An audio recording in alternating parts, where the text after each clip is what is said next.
the biggest myth, and I think this is the biggest deterrent for small businesses to get into TV, because they always think that you need 100,000, 200,000 to make a commercial.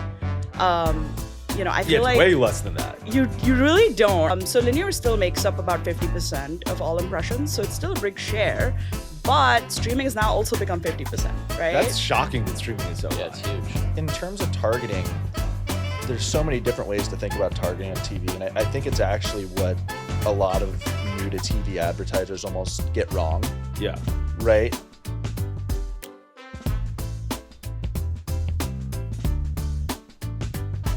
Hundreds of direct-to-consumer brands use Tatari's platform to buy and measure TV ads just like digital. They have deep publisher relationships that give you the best CPMs on linear and streaming TV. Check out their 3-minute demo video at tatari.tv/limited supply. So Moiz, last week or 2 weeks ago, I was at Forward by Tatari, which is almost like their iPhone event every year that they put on. Basically, they talk about the state of the union in TV advertising. They bring brands, they bring agencies, they bring the product team from Tatari. Wow. They brought Robert Herjavec, who I got to hang out with. The guy from Shark Tank? Yeah, That's the nice pretty guy cool. from Shark Tank. Yeah. I will continue to stand by him as the nice guy after meeting him. Earlier that day too, I hosted a lunch that Tatari paid for, and we had a bunch of brands that were also running TV. And anyways, I figured there's a lot of brands that run TV either in a big way or a small way, and I thought we should just bring Tatari on. We should bring Juhi from Fabletics, who's one of the panelists there, and we should just talk about TV, because I think there's a lot of questions about, like, last week on Friday night, I spent an hour writing down a bunch of questions I had on TV, and I figured if I don't know the answer to these, there's probably a lot of people who don't know the answers. So I figured we could just go through those today. Yeah, I do think that TV advertising is probably the biggest black box there is in direct-to-consumer advertising, where people are like, even if you tell me out of home, I can probably give you a guess of like what CPMs look like. Television, I've got no idea. I don't understand the differences between things like, OT or remnant. And so I'm excited to go through all of that. Awesome. Well, with us today, we've got Juhi and Austin. Do you guys want to give yourselves a quick intro? So I'm Juhi Pikale, VP of Performance Marketing at Fabletics. Fabletics is the largest digitally native activewear brand in the world, and we just surpassed about 700 million in revenue globally. We have over 2 million active VIP members online and in store, and we have over 95 stores now in North America. Wow. When you say 700 million in revenue, do you mean this year or like in the last 12 months, or do you mean like forever? I think that was last year. Okay. Yeah. Wow. Amazing. Yeah. Cool. My name is Austin Santino. I work at Tatari. We're a technology company. Our platform is really built for the modern TV marketer. And so we work mostly with brands, but as well as with agencies. They're able to come in and both measure, track TV, as well as buy and plan in a very digital-like manner. Yeah, for what it's worth, we used Tatari when we were running ads at Native. Did you know the great. Tatari founder also started Shazam? I did know that only because you told me that. That's so badass. That is Yeah. pretty crazy. That is pretty That in cool. my head added so much legitimacy to the brand Shazam? Tatari. Because Yeah. Shazam was acquired by Apple. is Shazam that was right? not only acquired by Apple, but Yeah. like it is natively integrated into Snapchat, the iPhone. Like, Yeah. It's also like insane. the first Facebook app. I'm sorry, the first Apple app that anyone can ever think of. Like, Yeah. That was the first app that we're and all the like, flashlight wow, the app. iPhone is amazing because you can now identify songs that you hear. Yeah. That is pretty amazing. Did he ever tell you like why he started Tatari? No. So after, so he was president of a company called TrueCar, and Oh, as yeah. they were growing, he decided to launch a TV test. And I think he had to give the agency he worked with like a $3 million budget. Wow. Right, this is some time ago. And like he said, like after a few weeks, he could just tell it was going horribly wrong. Like all of his worst fears kind of came true. Yeah. And so a TrueCar being an automotive pricing company, like there are a lot of data science resources, right? So he actually sent a few of those people to go figure out how to measure TV. And once they did that, it worked phenomenally. And he said, like, this could work for a lot of marketers if they could figure out how to measure it correctly. Wow. And so then, like, coming out of that was they're starting Tatari, and they they learned more about measurement, and they kind of figured out that buying was just as bad. And Wow. so that That's how quickly they- became, it was initially just going to be a measurement platform. Damn. Wow, TrueCar is amazing. I used TrueCar to buy my parents a Honda Odyssey a while ago. It's amazing platform too as Flagship well. brown people car. That's right. Yeah. You want to take the first question? Let me ask you. I think why test TV is a great question, but before we get into that, when does TV testing make sense for brands? Yeah, I think it's a great question. I think when you initially launch as a brand new brand, it makes sense to just exhaust the Meta and Googles initially. And how much spend is that? What do you mean? In your experience, like how much to the point of diminishing returns where you feel like you've exhausted the channel? I think it's two things, right? So in terms of spend, you probably want to get over 100, 200,000 at least, like just testing under your belt with Meta and stuff and figure that out first. But also the second piece is you could be exhausting your CACs, and that's when you know you're hitting diminishing returns in channels. So that's when it's good to sort of explore others too. So I think two parts. So it should be 6 figures in ad spend on Facebook. Yeah. My guess would have been it's even like, mid 6 figures. It would probably is like $400,000 to $500,000 a month. You've got product market fit. You're not exploring anything with your product anymore, or not much. And you're not, you have a good understanding of what like the messaging should look like when you're running an ad and what's resonating with consumers and who your consumer is. Like, I don't think, and correct me if I'm wrong, you don't go to TV and you're like, let's figure out if men or women buy this product. It's sort of like you should know who your customer is. Yeah, TV is more for like amplifying your brand message. Yeah. Once you have product market fit, for sure. Okay. When did you start spending? At Hint, we started spending on TV after we were spending $1 million a month on Facebook. For at Hint? Yeah. Yeah, we were also over $1 million a month on Facebook. And probably, $2 million a month generally on marketing before we got into TV. Yeah. So it was, it was a high barrier. How did you choose your first TV like angle or creative? Sorry, just before, I think that barrier may have come down a little bit just because so many brands have done this, where I don't know if it still requires $1 million a month in marketing spend in other channels to start getting to TV. For us, we tested a few angles. I still remember going to the shoot, and it was the craziest thing I've ever seen in my entire life. Have you gone to TV shoots? Yeah, I've been. I was one of the actors. Like, there was one of the spots was the founder talking to the television, and the others were actors and actresses. And the actors and actresses were given their lines when they showed up in the morning, and within 4 seconds they had memorized their lines. Meanwhile, I was spending, the entire morning remembering my 10 seconds in lines, being like, oh God, I messed it up still. And then, it came to shoot, and everyone's looking at you, and these people are, and like, the other ones have actors and actresses. Mine was just me. And it felt like it was 100,000 degrees. I was sweating like there's no tomorrow. And I'm like, this is not a good ad for a deodorant business if I'm sweating this much. It took a bunch of takes. It was, I actually went really well. And the one that I did ended up becoming the best creative that we had. So we ran that for some time, but it was an insane experience. And I learned so much from that experience. It was really, really fun.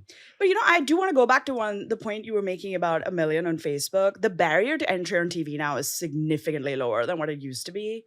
So in terms of like budgets and things to test, before it was like just you have to be in the upfronts, and that's a ridiculous commitment. You can't get out of it. Can you explain what that is? Yeah, what are upfronts? The upfronts is it's an event that happens around May in New York City, and that's when all the major networks come forward with their upcoming slate of programming for advertisers to see, and then advertisers can basically book guaranteed inventory on there, and then advertisers get to decide, okay, this sounds really exciting, so I want to book guaranteed impressions on this network and this network, etc. So they're getting basically first dibs on being on these networks initially, but you're pretty much locked in with those buys. So it's usually the Fortune 500s and stuff that go for those. And how big of a buy will they do? Like, let's say you went to the upfront. Maybe Fabletics could do that today. How big of a buy is an upfront? Is it 10,000? Is it 50,000? Is it 100,000? Is it $1 million? Say most brands that are participating in the upfronts are spending well over 10 million a year. Okay. In some cases, it could make sense if you're someone that really wants a piece of inventory. right? And you know it works and you're willing to pay for it. But most are spending well over 10 million. And Gotcha. in terms of the ceiling, No, So that's a lot, like when you're locked into that. Yeah. Okay. And so then if you're not buying upfronts, you said, hey, look, the barriers come down a ton.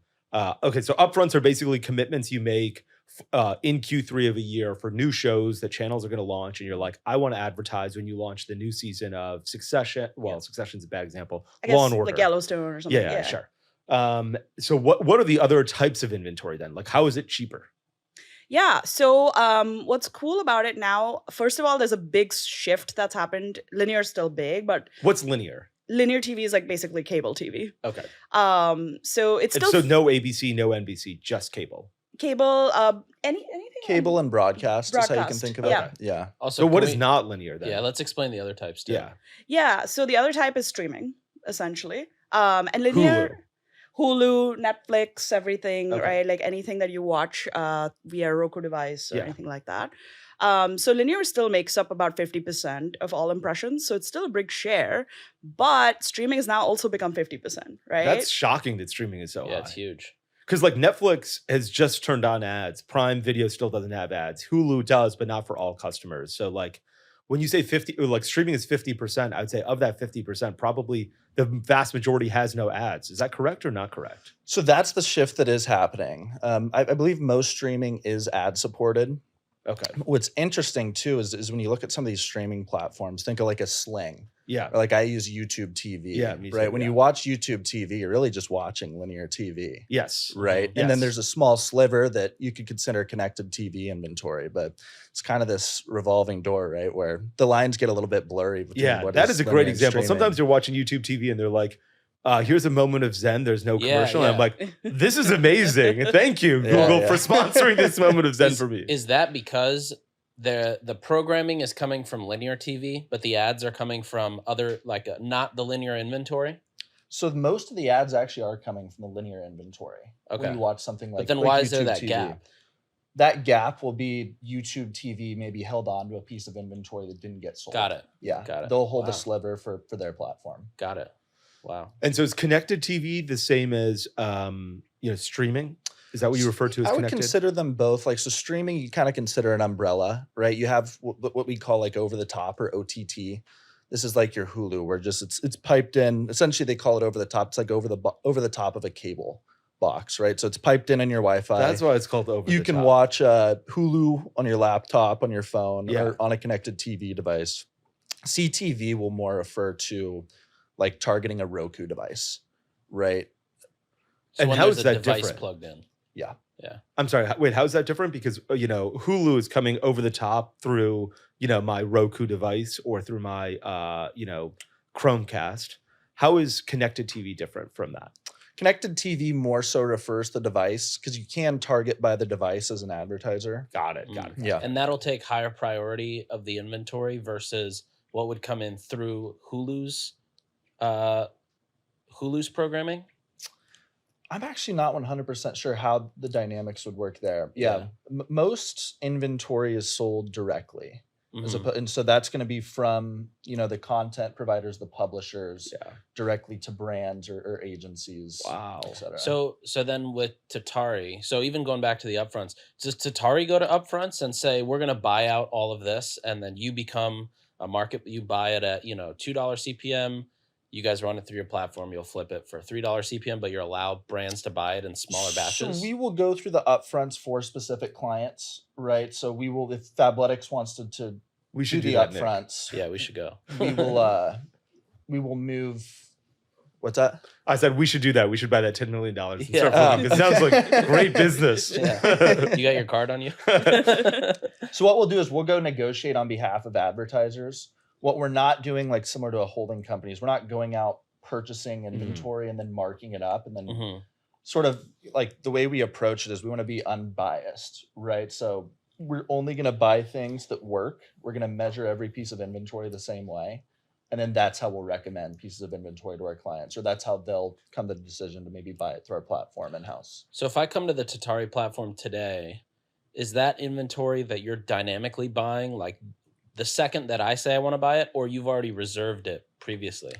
So it works a few different ways, right? When most new brands come to Tatari, like when Fabletics first joined us, we don't want to go into the upfront or book out a quarter of inventory. Yeah. Because we don't know what works, right? So we're not going to ask for X amount of dollars. So typically what we'll do is we'll bid dynamically, like in a weekly cadence, right? So we'll learn about Fabletics audience. We'll sort of correlate with where those people should be watching across connected TV, linear TV.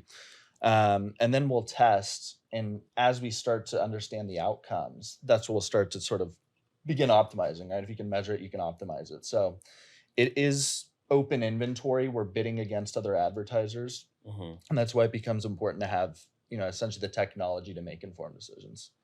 It's really far more sophisticated than I thought it would be. Like, I would have just assumed here's a Hulu show, here are all the commercials for that Hulu show. But what you're saying is, hey, you can bid on the Roku device and be like, hey, maybe during a Hulu show, you can insert your commercial in some of those devices, but not all of them. Is that right? Am I thinking about that correctly? You can. There's multiple ways you can do it. Yeah. And that changes the CPMs. So if you go broader, Cheaper. Of course, cheaper. But if you go more targeted, it's gonna increase. For Fabletics, are you guys going broad or targeted? We mostly go broad, Okay. but we... And are you mostly doing linear, or are you mostly or are you mostly doing OTT?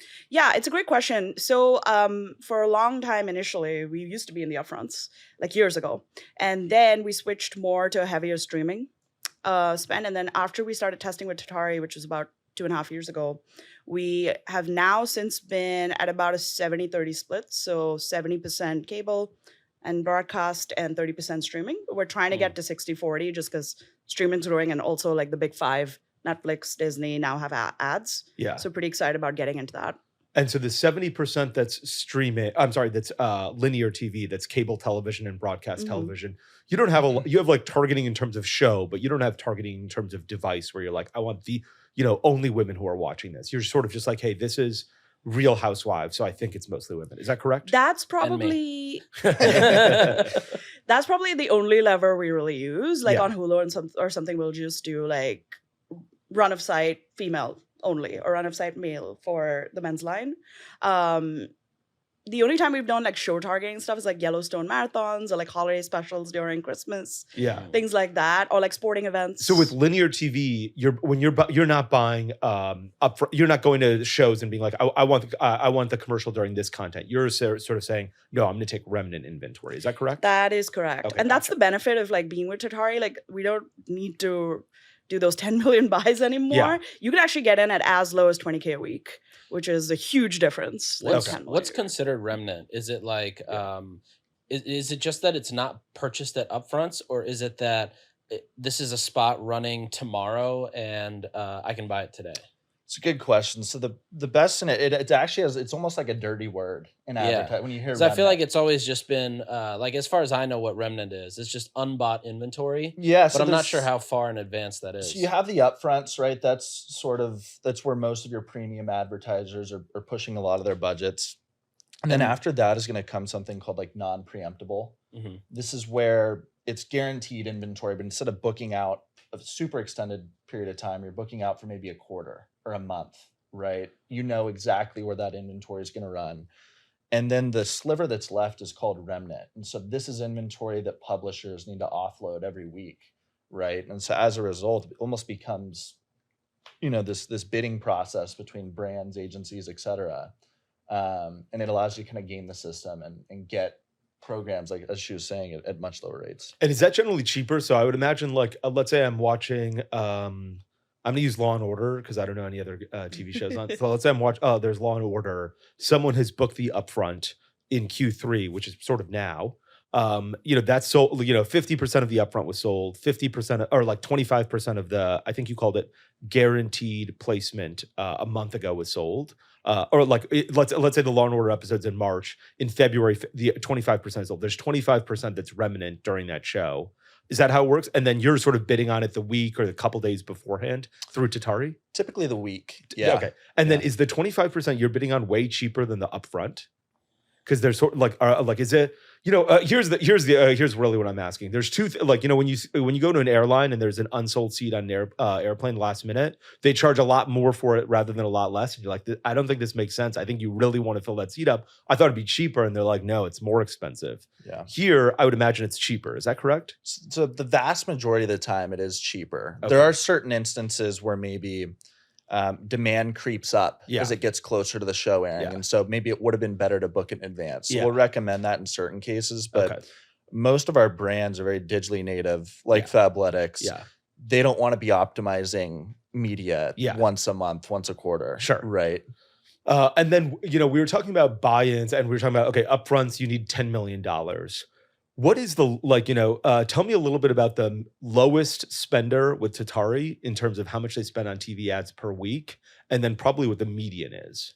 Sure, yeah. I mean, what I can say is that we have brands that will now come in and, I can't give you the name of the brand, but there's a brand that started, earlier this year at I think just under 10K per week. Within a few months, they had scaled that up to well over 50K per week.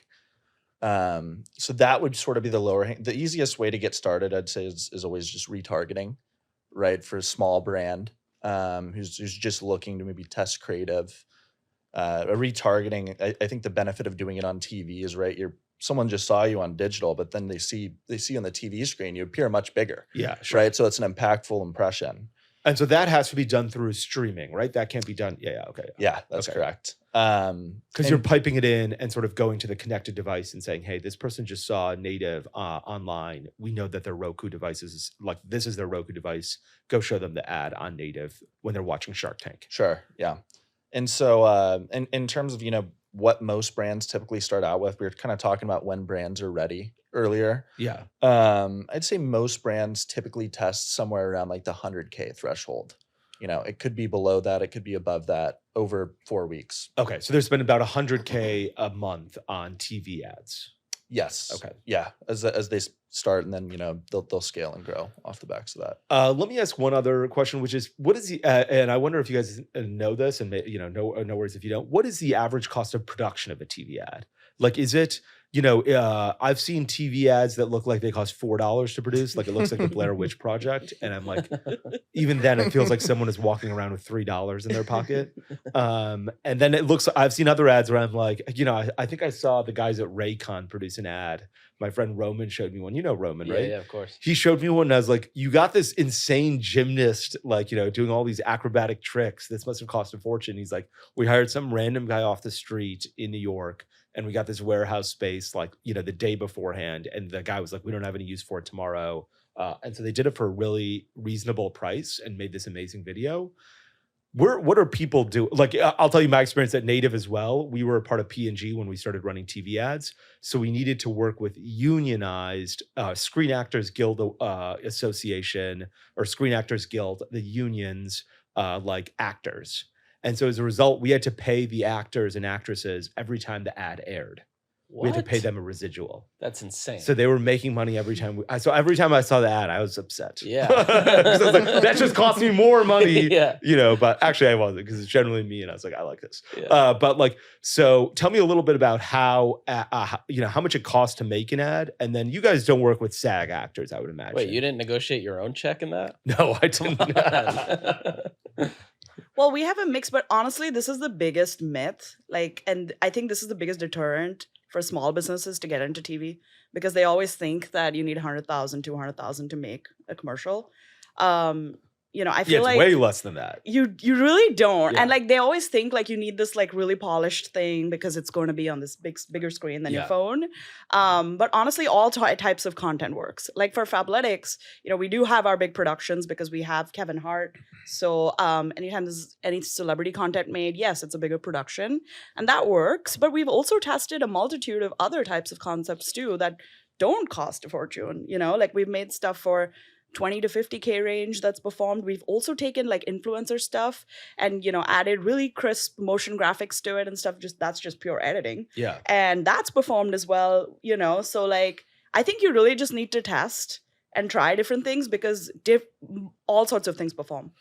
I think one of the hard parts about like, when you're running Facebook ads, generally the cost, especially if it's a static image, the cost is virtually zero, so you're just like, I can run 100 of these, one can win, and I've spent $1,000 and I've got one winner. And so that the economics work out really easily, or can work out really easily. How many commercials do you shoot where you're like, okay, here's the one that we scale? Like, is it 1 out of every 10 creative scale? Is it 1 out of every 5? Is it 1 out of every 3 because you've dialed it in so well? Or is it, tell me a little bit about that. Yeah. So when we actually initially did our pilot with Tatari, we actually tested 15 different creatives. Wow. And yeah, we did. And we just had a big bank, from like years of creating and stuff, and it's fashion. So we wanted to try all of this. We wanted to try the celebrity stuff we had. We wanted to try some of the product feature style, and we also wanted to try some of the influencer stuff, and then that basically gave us a good indication as to what works, which we were able to carry forward. But the good thing with TV is, like with Facebook and TikTok, actually we see creative fatigue happening pretty quickly. Here, if you find a winning concept, it could actually work for years. Yeah. There's that guy we talked about, AJ Kubani. Yes. He's got that brand Lizard Flare. And that one TV commercial that they run, which is how I became aware of him, because I went down the whole funnel, has been running for like 3 years, and it still says, this offer only lasts 12 hours. But I've heard the same from the Moon Pod guys. They say like they'll find one commercial, and same with direct mail. If you find good direct mail and good TV, you can run it for years. Yeah. The fatigue. I have 2 brands that I've worked with where we produce their TV commercial with the same editing team that makes their Facebook ads.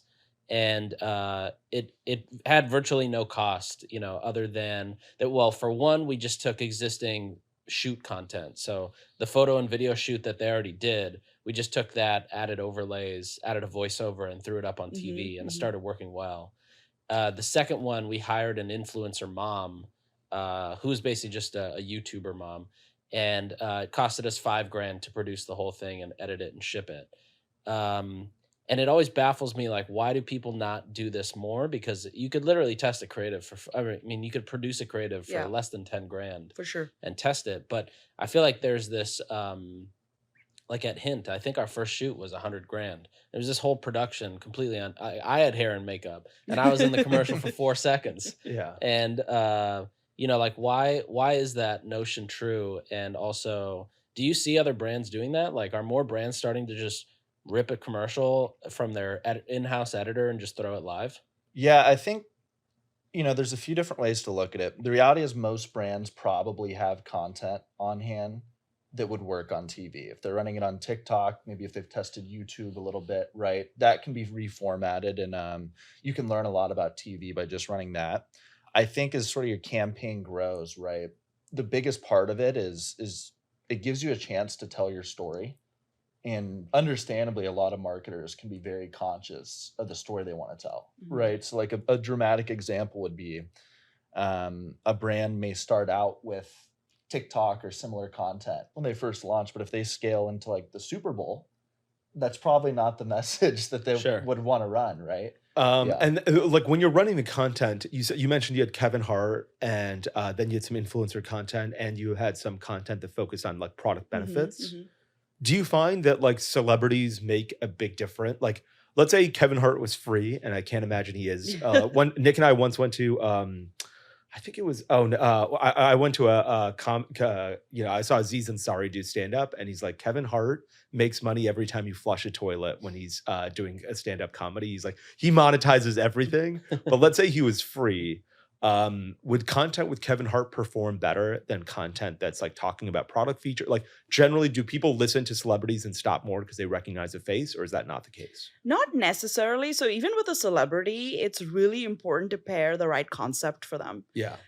So because I remember even at the Forward panel, I think there was another brand that was talking about this, where they did a concept with a celebrity and actually didn't work at all because it didn't match their personality and their message at all.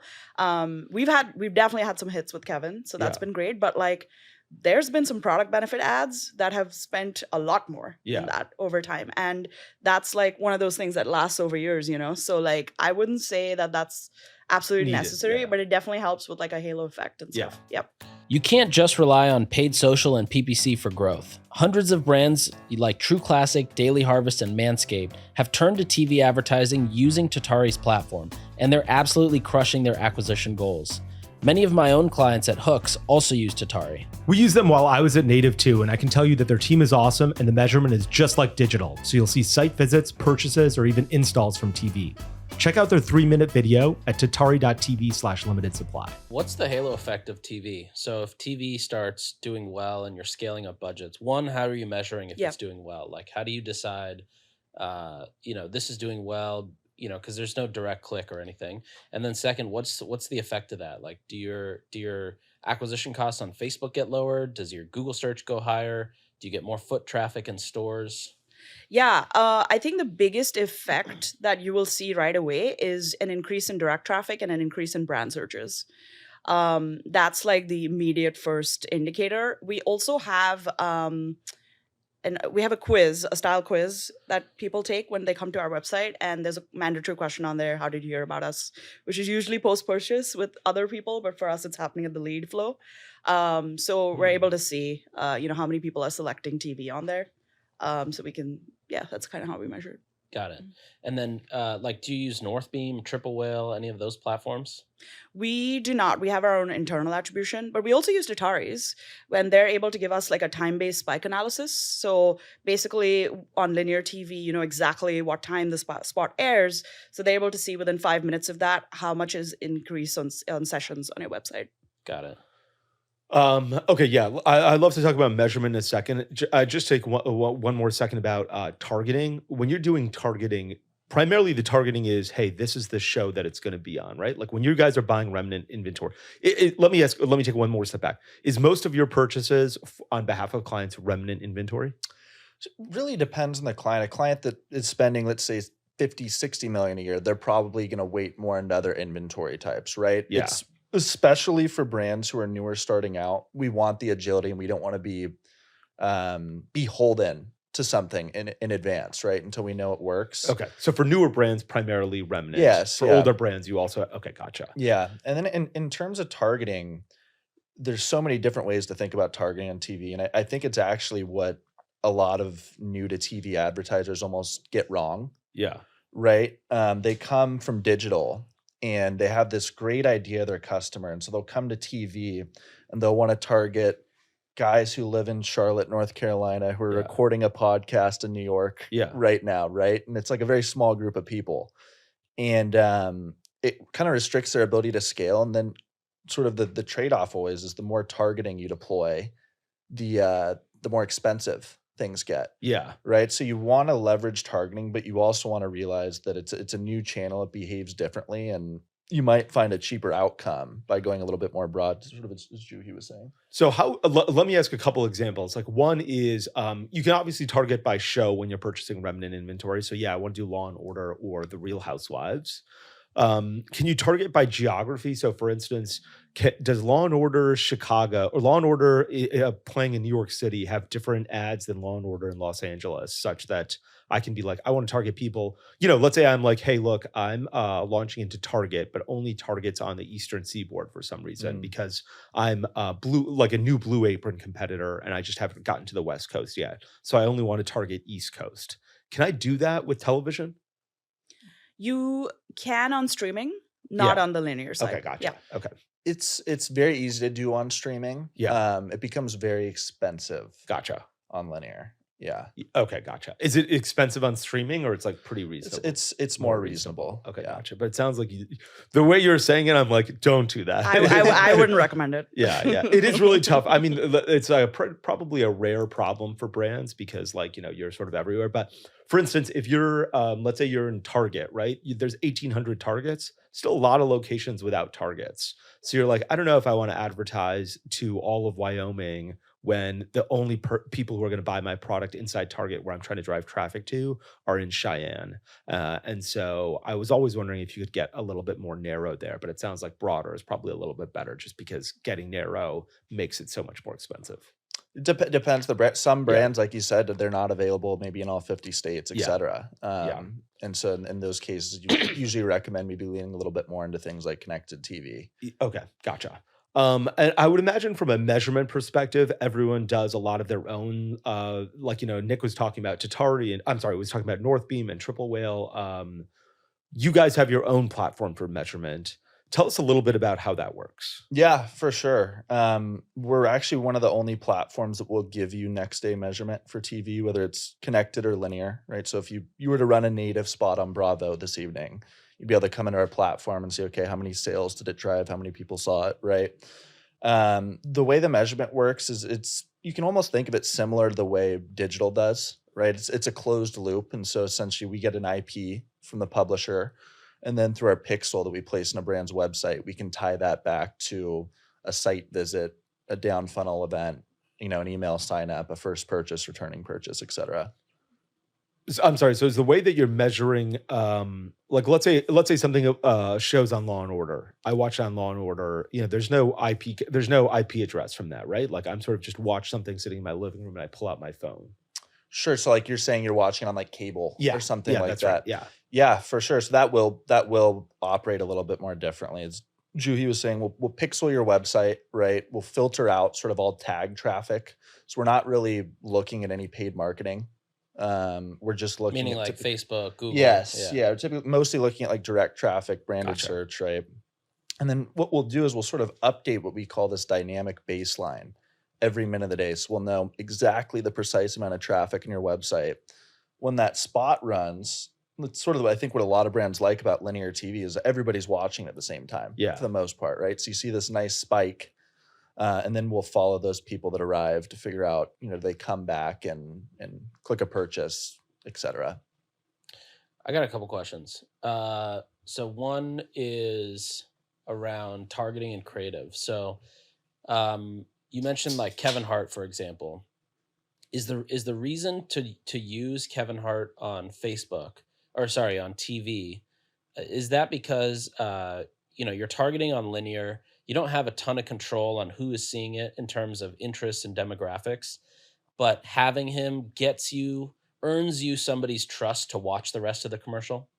Is that fair to say? Yeah, I mean, TV definitely, I would say, bigger screen, higher impact, stronger on the brand awareness side of things. So if you want to make that big impact with people with the brand awareness side, I think it makes sense to have Kevin up on the big screen, and also because the CPMs are pretty low, the reach and frequency is pretty broad. So actually reaching a lot of people for pretty cheap. So we definitely want to get that brand message out there on TV. And then, okay, so anytime people talk about top of funnel, they're like TV is always mentioned in there.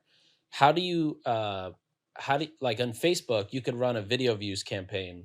You could take that audience, retarget them with a link clicks, take that audience, retarget them with conversions. How do you do that through TV?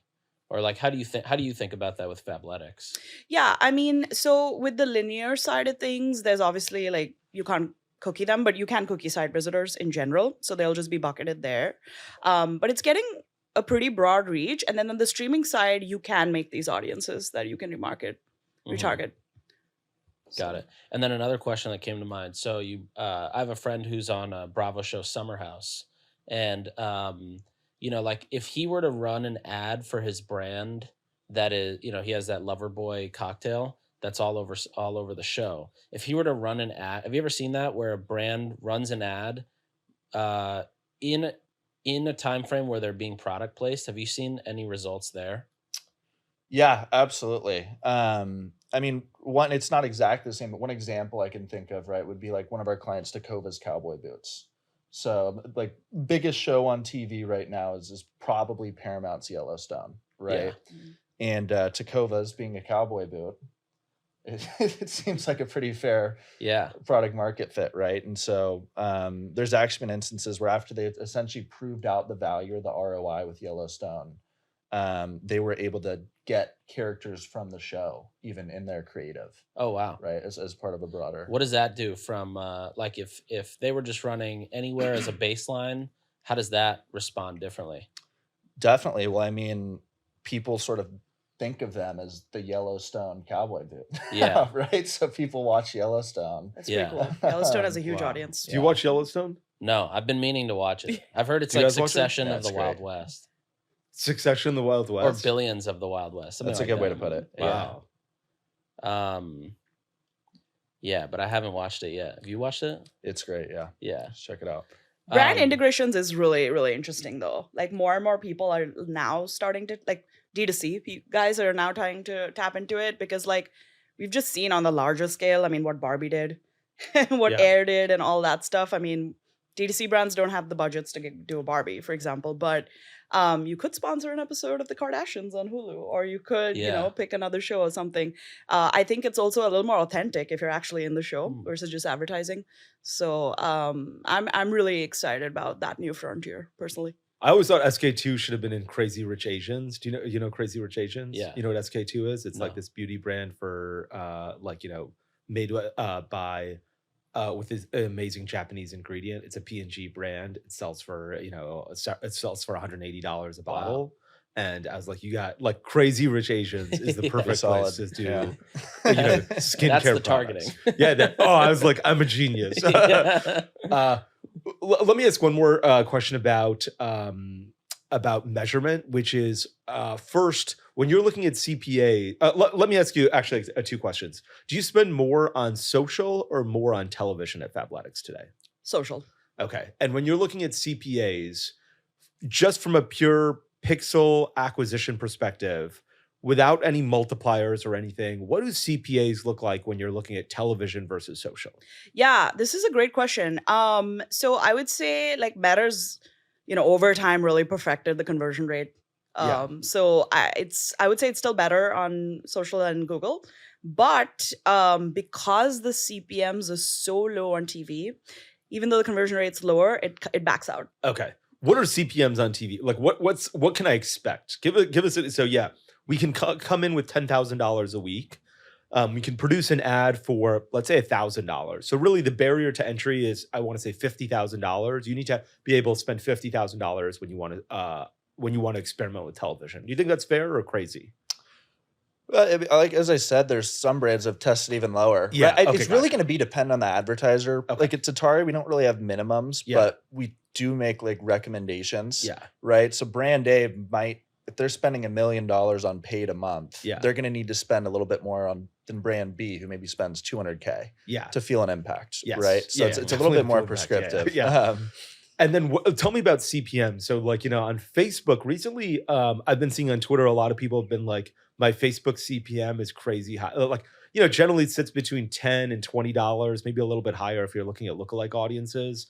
In the last couple of weeks, I've seen a lot of people who are like, I have a $136 CPM on Facebook. Something is wrong with Pixel. Have you seen that on Twitter? Yeah. What is going on? That's ridiculous. You're not seeing that at Fabletics.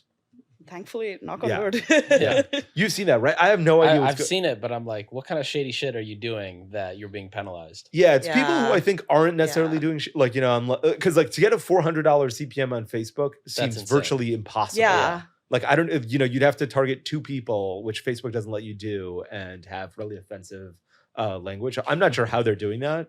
What is a CPM I can expect on TV? And is it very, I mean, it must vary wildly because like I imagine the Super Bowl is way more than Law and Order, but like, you know, is Yellowstone way more than Law and Order, or like, are they kind of in the same ballpark? So for connected TV, if you're buying direct, which is how we typically recommend brand approach their streaming as opposed to purely programmatic, could be anywhere from $6 to $15. And then on linear TV, it's crazy. We'll have brands that spend $1 million a week at like a $4, $5 CPM. Wow. Okay. Yeah. Okay. So streaming or connected is more expensive than linear when it comes, because there's more targeting involved. Is that right? Is that why? Generally, yeah. Okay. And then you said programmatic versus purchasing some other way. Direct. And what is the difference between those two? Yeah, it's a really good question. So when you think of it, virtually all digital marketing is transacted programmatically, right? Because there's this, it's very decentralized. Yes. And so you need this infrastructure to essentially place your ads, right? With connected TV, there's a lot of centralization. There's probably 15 publishers, right, that have all of the supply of impressions that Fabletics may want. And so we see greater success when you just integrate or book directly with a publisher as opposed to introducing more intermediaries in most cases. And when you book directly with a publisher, are you able to say, great, I want to be on Law and Order versus like programmatic where you're like, I'll take anything that's under $5 CPM? Is that the difference? So the difference would be maybe programmatic. You're buying a little bit more audience based. Okay. Right. So maybe I want to target men 18 to 24 and Okay. it'll run wherever they are. Yeah. Okay. Right. Gotcha. Whereas Hulu, I say I want to target men 18 to 24, but it's just on Hulu. Okay. Got it. Okay. I have two questions. One is, Juhi, did you see that you could spend more on Facebook when you started running TV? Yeah, we definitely saw a halo effect on all digital. Yes. So you're just able, like, your point of diminishing returns basically got pushed out. Yeah. Okay. And then second question was on Facebook, if you're running performance campaigns, you can almost, you're probably around a 2% or 1 to 3% click-through rate. Mm-hmm. How does that vary to TV? So like you send your ad out for Yellowstone. Mm-hmm. What percentage of people are coming to the site? I don't know the exact percent off the top of my head, but I would say it's pretty comparable when you have a top performing network. And what are the other things you do? Because like a lot of times I'll see a commercial for something. I don't go to their site right away. So now I do because I know there's some nerd on the other side who's looking at Google Analytics because that's me sometimes. But like how else do you measure to understand if somebody found out about the brand through TV? Yeah, so Tatari's attribution, I mean, I think most of it is in that 5-minute window of the spot airing, but some of it, it's called a drag factor, which you could probably explain better.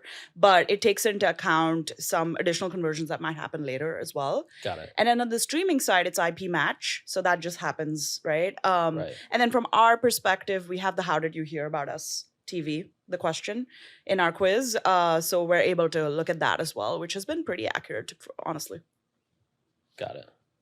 Is it more expensive to buy, this is a dumb TV commercial question. Is it more expensive to buy the first commercial right after a TV show stops? So like, let's say I'm going to go back to Law & Order. You're watching Law & Order. The first commercial, is that more expensive than the second commercial? Because people are more likely to be watching it? You may be like pay more to be that in first some one. cases to be in an area in which you want, right? So think about like the final ad break before like a game-winning field goal or the kickoff, right? There's certain times that are and you can pay a premium. Yeah. Oh, that's interesting. That like, they're like, In this is some a game-winning cases. field goal. The ads will be more expensive during this. That's why they're calling timeouts right before those field goals. Obviously, we're not controlling the outcome of the game, Yeah, of but course. yeah, Yeah, no, I you know can sort of I guess make recommendations on whenabouts you'd like to run. That's so interesting. One thing I think most people don't know this, but like on linear TV, you can buy 30-second slots, you can buy 60 seconds, and you can buy 15s. Yeah. And most people don't know you can actually get the 15 slots at 50% off from the 30 at half the price. So a lot of times, like if you want to get into TV, like you could also just test the 15s if you're worried about the budget. Yeah. Are you running mostly 15s, 30s, or 60s? We do a mix. Most of the inventory sits in 30 seconds and 15s. So we mostly play in those. Yeah. But a lot of times we end up scaling 15s because it's half the price. That's interesting. With most ads, I feel like there's you have to have a really good hook because otherwise people just keep scrolling. But with TV, somebody's probably just sitting there and your competition is probably somebody pulling their phone out. How important, like how do you think about the creative or the storyboard of that 15 seconds to try to maximize it the most? Yeah, it's a great question. I mean, we usually tend to start with the 30s because you're getting most of the brand message out there. And then once we get a read on it and we want to optimize it down, like say it's like just a little bit over our CAC goal or something, we'll introduce the 15. Because then you're getting that CPM cut and you already know that the messaging works. In the 15, usually you basically want to have the gist of the ad and you want to make sure your call to action and offer is in there. And on Facebook, for example, like the best practice is you show the product in the first few seconds, you sort of address the problem. I was on my flight to LA, there was this brand, I think Free Fly Apparel or Fish Fly, something like that. They work with us. Yeah. Yeah. So I saw their ad and they didn't have a single logo until the last like 5 seconds pop up. And I messaged them and I was like, why do you guys do this? But does that not matter in TV? Like you don't have to be so upfront and startling people by it. It's something you can test for, right? And so maybe it was a scenario where they tested having a logo and not having a logo. They didn't see a demonstrable difference. And so they said, okay, I want to make it feel a little bit higher quality. right? Or a little bit more upper funnel. Some of the things that just tend to work best is like a soft call to action, right? So think like learn more as opposed to buy now. It's a little bit less salesy. And then simplicity. Like one of the things that always works, I was not surprised when you said the founder spot, right? Because it's very simple. It's direct eye contact, someone looking at the camera, maybe explaining the founder story, the problem solution. Yeah. And did they respond to you, by the way? You messaged them and you're like, why don't you have the logo? Yeah, well, I tried adding like 8 people on LinkedIn and one of their consultants responded. So you mentioned top of funnel, right? Or like more awareness. What are the other things that, if I were to try to maximize TV as best as I could, like for example, when like even now, right? Tatari sponsoring our podcast. I don't believe the leads come directly from the podcast. I think it's like we're the top of funnel, and then you've got the outbound sales machine that's working. You've got the events that are working, and within that, like limited supply is this added layer of trust that helps push the sale across. With TV, I feel like it's very similar. It's like it's not going to directly drive. You're not going to run a Hexclad commercial and see. Well, Hexclad you might, but you're not going to run a commercial and see direct sales right away. What are the other pieces of that mix that need to be established and running to maximize the TV campaign? Any thoughts? You want me to take it? Yeah, sorry. It's okay. Yeah. Well, in many cases, you will see like a direct spike in sales, right? I think what a lot of marketers also need to understand is if you're a digital marketer and you're used to something like maybe a last click attribution, TV is non-clickable, right? So it's not going to look good. I try, nothing happens. Right. So I think that's an important thing to know. And then also just making sure that your conversion path, right, is really set up for all the new prospecting traffic you're going to drive, right? It's very easy to navigate your site. It's easy to find the product they're looking for, et cetera. Yeah, I guess the conversion path too is also fascinating. Have you ever been to lumidio.com? Which is it's their TV URL compared to lumideodorant.com. We had a TV URL too. Yeah, and it's the same page, which I thought was also interesting, but it's basically this endless scrolling landing page that speaks to like my mom. Have you seen like different like what type of pages work well for TV? In most cases we just like recommend brands send people to the homepage. Right. So a lot of people will try like a /TV. Yeah. Reality is most people are not going to remember putting in the /TV. Yeah. That's right? why I think They're the unique URL is such a good idea. Because then you're like Lumidio or like Lumi now. Get on Tatari.com. They're going to Google the product and maybe they'll click the first search link that comes up, or they're just going to go straight to the URL. Yeah. Right. Yeah, I actually agree with this. The things I've personally seen as most effective is one, the homepage, or like even putting a promo code in it. That has worked as well. Interesting. But you still are like, hey, go to fabletics.com and use promo code Nick Sharma to save 50%. Yeah. Okay. Interesting. It's been interesting too. Like now, some connected TV providers are offering an ad unit where you can put a QR code on it. Yeah. I personally have not seen a lot of people use the QR code. Yeah, I can't imagine anybody does. I don't know why. Because if your phone is within Yeah. reach, you're on it Yeah, instead exactly. of watching the commercial. Yeah, but it's interesting. We did an A/B test once where we put one and then on the other one we didn't. Even though they didn't use it, I don't know what it was, like psychologically or something, it ended up working with it on there. With statistical significance, the QR code is better. Even though they didn't scan That's it. interesting. It was kind of interesting. Yeah, that is surprising. All right. Well, this has been, I feel like I learned a couple new things here. I learned a ton of new stuff. Like, I'm not even sure I knew that the difference between streaming and linear was. They shouldn't call it linear. Linear is like too. Yeah. They should call it old school TV. I feel like at Forward, Philippe said they're all being combined, right? Yeah. So a lot of people think CTV like connected TV. Yeah. We really think of it as like convergent TV, right? That's what it was. Convergent TV. Yeah. And is that a new way you guys are going to look at it through the platform lens as well? Absolutely. I mean, as I said, like the way people absorb content, it's changing, but a lot of the content's similar, right? So you could watch CNN via your cable box or through CNN Go, their streaming platform, or you could go on your laptop or mobile device and click a live stream, right? Wow. It's all the same content. And I think the best TV marketers have figured out a way to test and sort of scale across all this. Yeah, I don't remember if it was you that said this example, but somebody said, like if my daughter wants to watch Aladdin, she doesn't care if it's on Disney Plus or on Disney Channel or on YouTube, but she just wants to watch Aladdin. Right. Yeah. It's similar. It's like, when you go home, watch TV. After Yeah, that work. makes a lot of sense, right? yeah. Like, yeah. Yeah. You don't say like, hey, honey, do you want to watch linear streaming? Yeah. Yeah. Well, thanks so much. I really appreciate you guys joining. I've learned a ton about how to run TV, but also how TV works and like where price points make sense too. Yeah. So this is Thanks great. for coming on. Thank you. Thank you very much. And for having us. flying out. Thanks for tuning in. We'll be back next time to cut through the noise in CPG, retail, and e-commerce. And if you enjoyed this episode, then why not share it with a friend? And be sure to subscribe on whatever platform you listen to your podcasts on.